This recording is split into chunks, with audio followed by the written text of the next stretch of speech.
Hey there, folks. Mooseline Outdoors coming back to you guys with a video. Sorry, I've been away for a while. I've been doing stuff at work and stuff like that. So today, I just wanted to kind of give you guys a little showcase of some of my my bushcraft knife and my more outdoor knives. My little collection, I guess. This isn't my whole collection. I have a lot more knives. 'Cause I'm more of a knife guy as well as a gun guy. But I just figured I'd kind of show you guys some of the ones that I like to use a lot. And some of my newer purchases, I should say. So let's just get right into it, shall we? So first up, this is my backup pocket knife, I guess I should say. This is more this one sits in my leather belt pouch I have on my hip whenever I'm going out. This is the Victorinox Camper, I believe is what it is. Pretty awesome little SAK. It's got another spare blade on it right here, as well as another smaller blade too, which is pretty slick. And then it also has like can opener, bottle opener, all stuff like that. It's also got a little corkscrew on there too. And one thing, it also has a smaller saw too. Let me see if I can find it here. Should be right here. Yep, it's got also a small saw too you can use to strike a ferro rod as well, because of the 90 degree spine on the back of it. But the reason why I like this a lot is because it has a small pair of tweezers, which is gonna be nice for out in the field, you know, whenever you're out in the bush or out on the trail and stuff like that, and you gotta take out like a little thorn or something like that. Also, it also has a toothpick already made. So I know, like what Dave Canterbury said, is that it's better to have one of these, because if you're out in the woods for an extended trek or like a scout, something like that, for an extended period of time, you don't want to have to make your own toothpick and then risk you getting slivers in like your gums and stuff like that. That's going to be irritating, and then that's just going to suck. So pretty cool little knife right there. Next up is the one that I carry most in my pocket. This is the Old Timer Premium Trapper folding knife. This is the one that I use mostly whenever I'm outdoors and stuff like that. It's good backup to my fixed blade, as well for smaller like whittling tasks, as well as like skinning out like smaller game like rabbits, squirrels, stuff like that. Good on the trap line too.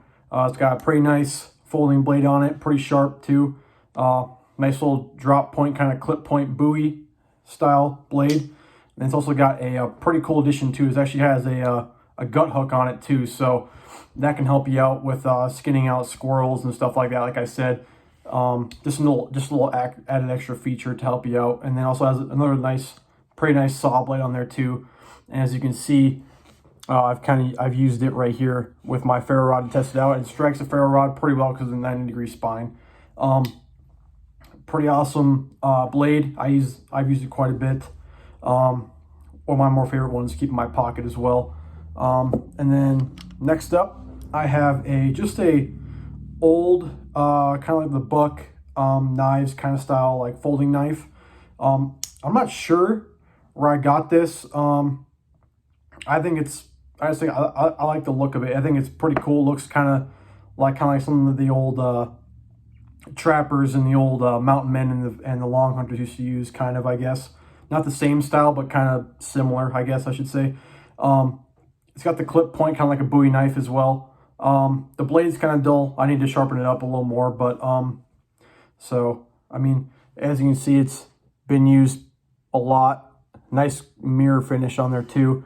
And then it's got, of course, like the clasp safety as well. It has some pretty cool little designs on the handle. It's like a deer and some stuff like that. So that's pretty cool.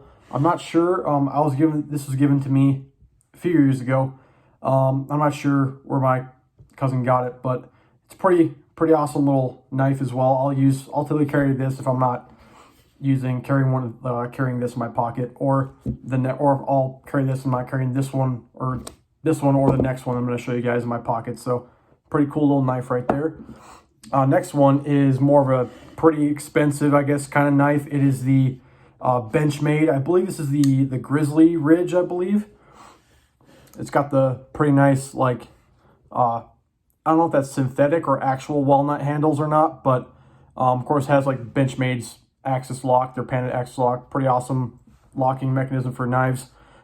This is S30V steel. It's got a nice kind of drop point blade on there. It has a nice belly on it too, as you can see, for skinning out smaller game as well. And then pretty sharp knife, actually. Actually really sharp. I've used this quite a bit when I'm in the outdoors, like hunting and stuff like that. Of course, the action just smooth like butter. You know, I could do that all friggin' day. You know, but yeah, pretty slick knife. Got a nice pot clip on there too. But yeah, so that's just a few of the folders that I like to use. On a different video, I can show you guys the ones that I carry more like every day in my military job, as well as just like walking around like around town or civilian life and stuff like that. So first up for the fixed blades is going to be one of my favorite styles of knives, because of my heritage and my ancestors and stuff like that, where I've come from and stuff like that. So this is, I'm not sure what brand this is, but this is a Puko. This is a traditional Scandinavian style knife, as you can tell by the sheath and stuff like that. And it has the curly, I believe this is curly birch handles. Of course, it's got the Scandinavian grind on there. It has also the carbon steel blade. This one doesn't really strike a ferro rod that well because of the coating on the blade, on the spine of the knife, as well as I don't believe the spine is quite at 90 degrees. That's what you want. That's what you want to strike a ferro rod. But honestly, this is one of my. I love these kind of style knives, because I think they're very beautiful knives, and like the craftsmanship and the artistic style that goes into these knives, I absolutely love it. Yeah, these. Oh, it feels great in your hand. Great, very nice handle. I don't know how they get the contour for these handles to be so nice, but they're outstanding. So yeah, so I think I've had this for quite a few years. Hasn't seen that many outdoor trips at all, so I'm probably gonna start bringing this one out a lot more and testing it out more and see how it goes. But the thing about Pukos is it doesn't have a full tang like a stronger fixed blade will, but these have a rat tail tang, because the tang is right there. It's more of a stick tang that goes through the handle. I mean, they're still pretty strong knives. I mean, obviously it's not gonna be as strong as a full tang fixed blade knife, but I mean, these are still gonna last you forever, for a lifetime, you know. So if you treat them right. So yep, that's that one. And then this is one of my personal favorite knives.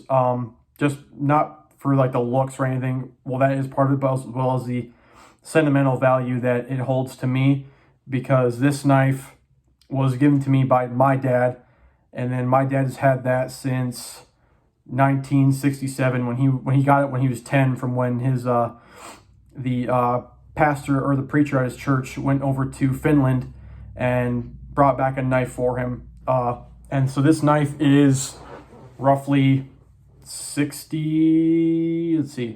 about 60 years old, honestly, almost 60 years old, and this knife is still going strong. It's one of my most favorite knives. It's a very beautiful knife. It's also a Puko style like the first one is, but it's actually Martini. So this is that is one of my favorite Scandinavian knife makers. As you can see, like the sheath is very beautiful. It has the nice reindeer or caribou on there with the person sliding behind it. It has J. Martini Rovaniemi.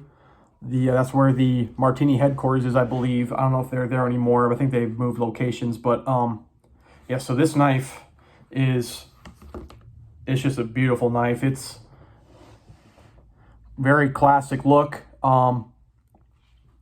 It has a nice, I suppose, lacquer on the handle, which makes it's so comfortable. It's I believe this one's also curly birch as well. But the blade is going to be longer than the other one is. The first Puko I showed you.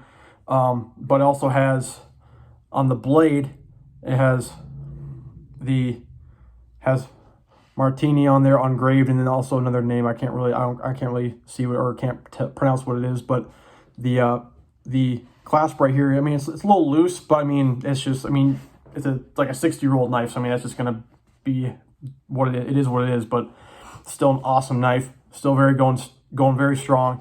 It has a little tarnish on the spring right here, but I mean, that just gives it character. I mean, it's one of my favorite knives of all time. Very nice Scandinavian grind as well, as you can see up close there. The spine is not 90 degrees, but I think I'm going to get a file and make it 90 degrees so I can take this out more and strike ferro rods with it as well. But I need to sharpen it up as well too. But this is going to be one of my main hunting knives because of the history and the sentimental value that it has to me, as well as my family. So hopefully I'll be able to pass this on to my son or daughter whenever we have kids. But yeah, so this is an awesome knife. One of my favorites right here. Next up, this is going to be the knife that sits in my haversack as a sort of like a backup blade, as well as a skinning knife if I'm just using my haversack or something like that. If I'm doing like a light scout or like a light trek, something like that. So this is the Mora Knives Cans Bowl. This is in the OD green kind of color, or forest green, I should say. So Mora knives are made out of Sweden. Very, very nice. I love Scandinavian knives, but the sheaths are flipping awesome on Moras. You can't get much better for the price. I mean, and it also has, like, you can also change how high the dangler sits, as well as, and you also take this off too. But I mean, it also has 2 drainage holes in the bottom of the sheath. So I mean, these are just awesome sheaths. These are bomb-proof knives. But yeah, so the Mora Cans Bowl, it's not a full tang knife, but it is a stick tang, kind of like the other Pukos. But the grind and the beveling on this knife is very cool. It has 2 different kind of bevels. So it has this main one that also has a smaller swedge right here for more fine work and like more skinning and delicate work. But also another like Scandinavian, I believe it is Scandinavian grind. I'm not 100% sure. You guys can leave it in the comments if I'm wrong. But yeah, these knives, this is lightweight as heck. I mean, you won't even know it's there on your hip, honestly. But I know these, I believe this knife I believe I got it for about like $30, $35. I mean, you just can't beat this thing. I mean, this thing's just bomb proof, you know. You're not gonna break it. I mean, what can I say? I mean, more is they're tried and true. I mean, a lot of bushcrafters use them, so do I.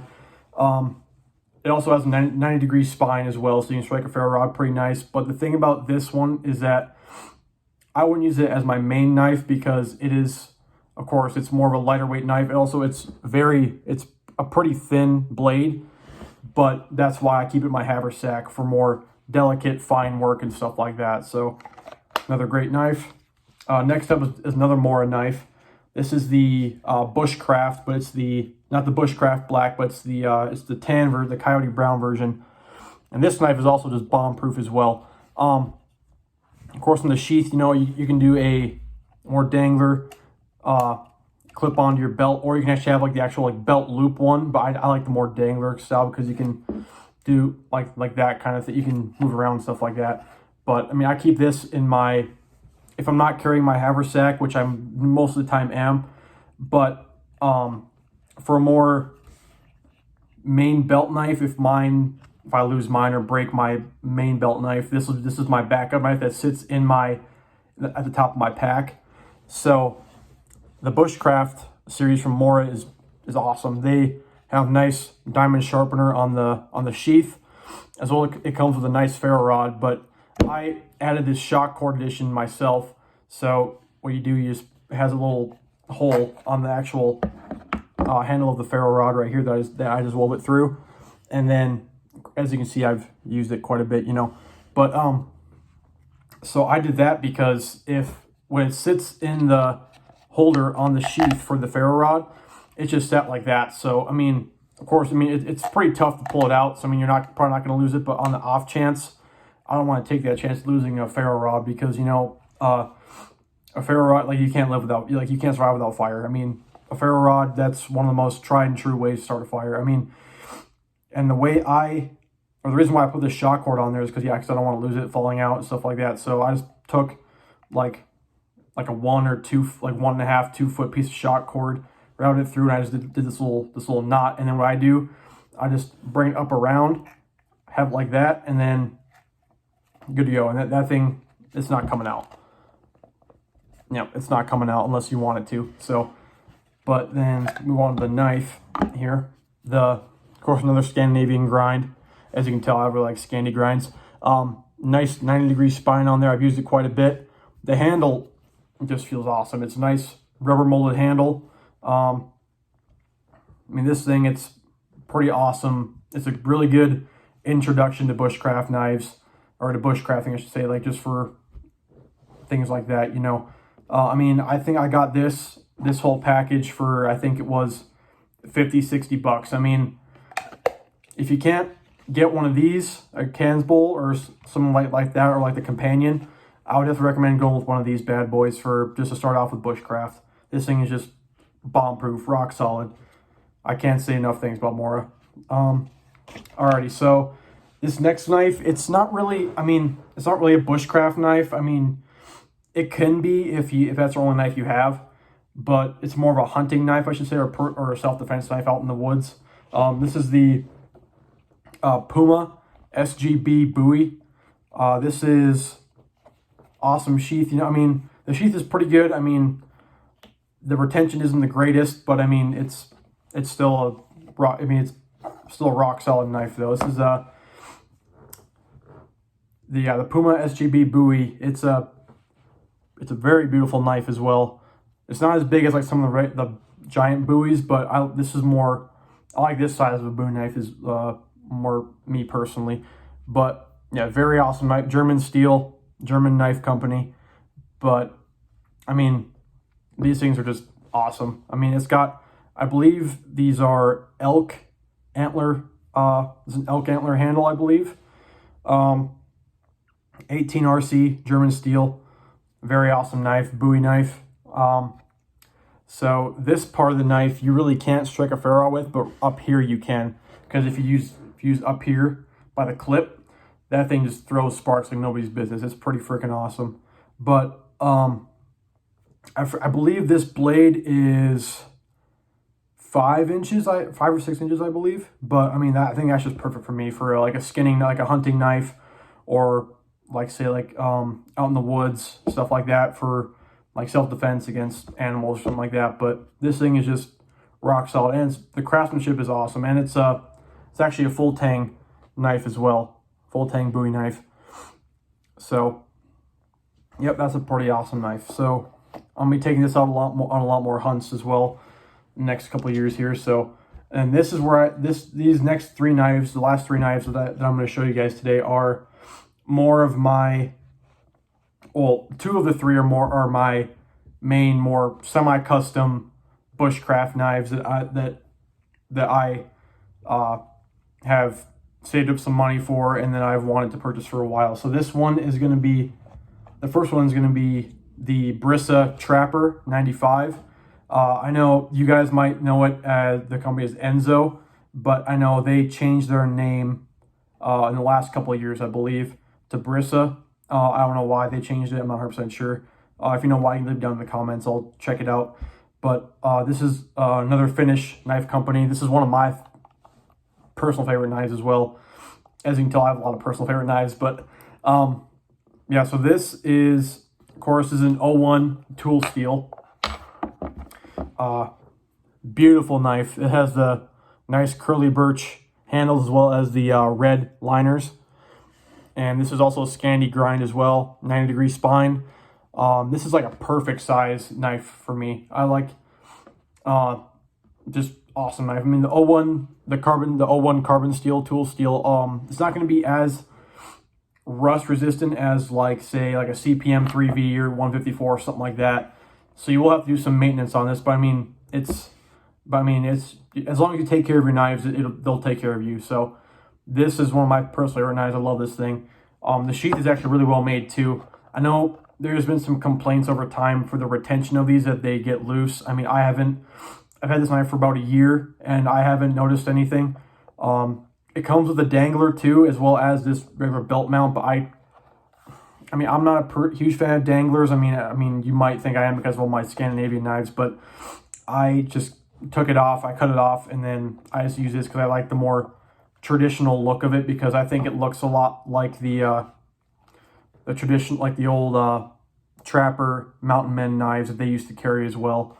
So that's just that's why I took it off. But I like the look of it a lot. It's a very beautiful knife.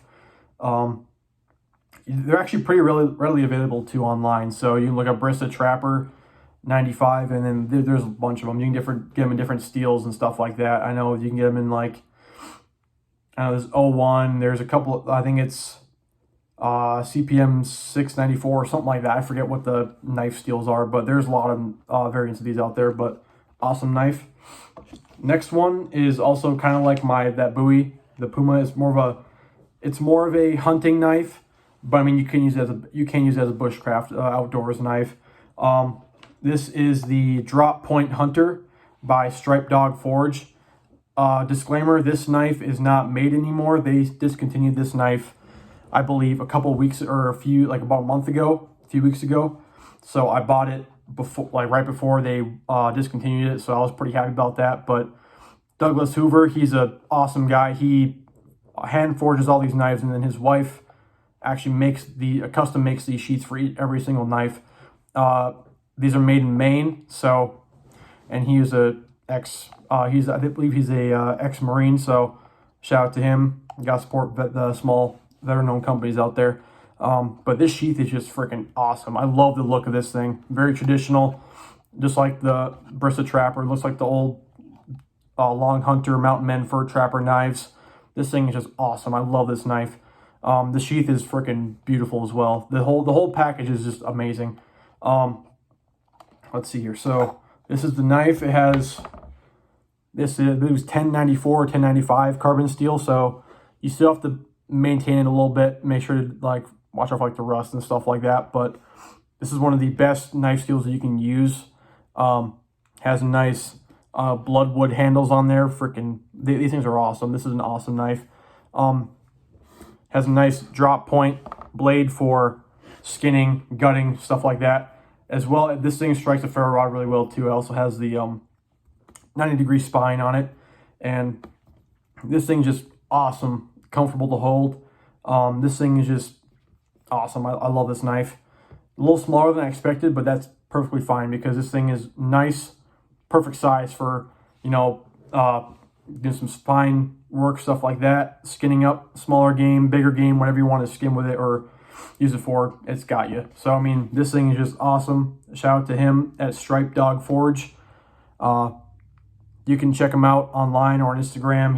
He's also an author too, and he gave me a free copy of one of his books, The Accursed Huntsman, when I purchased this knife. That's an awesome book. He's one of the best authors out there right now that I've read so far. So just shout out to him. Check him out. So yeah, let's move on to the last knife for today. This is a company that I've been wanting a knife from for a long time because they are also Midwest company. You guys might know them. They're pretty big in the bushcraft community, outdoors community. This is probably my most heavy duty knife that I have. This is and I think this was my most expensive knife out of all these, out of this small collection that I'm showing you guys. So without any further ado, this is the Bark River Knives Bravo 1 in CPM 3V, the rampless. Start off with the sheath. This sheath is, I can't even describe it. It's awesome. The craftsmanship on this thing is just so outstanding. I mean, I can't say enough good things about Bark River Knives. They knock it out of the park. I mean, you got 3 different ways that you can mount your knife on your belt. You can do one loop like I usually do, or you can do like down here for more higher ride on your hip, or you can do like the Scout tracker style of carrying a knife where you can put your belt through these 2 loops right here, and it'll be horizontal. And then the sheath is ambidextrous too, technically, but so you can put your knife in either way for left or right-handed carry. But I do right-handed carry, so I carry it like this on my hip. So, but yeah, so the stitching on this thing is just awesome, immaculate. So then we'll move on to the actual knife here. So this is, this is the Bark River Knives Bravo 1. in CPM 3V without the thumb ramp, because I'm not a huge fan of the thumb ramps. Of course, it's got black linen micarta handles. I wanted a walnut, something like that, but they didn't have it. That was fine. I mean, I was being too picky. But it's got the nice lanyard hole on here for paracord, stuff like that. The blade, very nice blade. I believe it's a full flat grind, if I'm not mistaken. Somebody can let me know in the comments if I'm wrong. But this now also has the 90-degree spine on there as well. As you can see, I've used it a lot. This thing throws sparks like nobody's business. Let me tell you what. I tell you, this thing is a friggin' tank of a knife. The blade, I believe it's a 4.5-inch blade, roughly.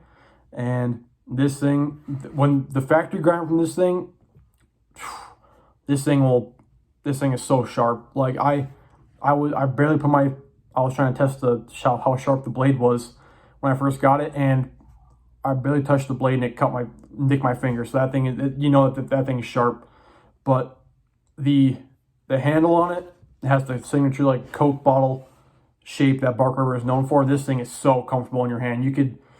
I could hold this thing all day and whittle with it, or baton with it all day, and I'd be good to go. This thing is just awesome knife. It's freaking thick too, as you can see. I believe it is 1/4 of an inch thick, if I'm not mistaken, or like about 0.3 inches thick, I believe. I'm not 100% sure, but this thing is just awesome. This is my main outdoor knife, bushcraft knife, survival knife, whatever you want to call it. But yeah, this thing's just wicked.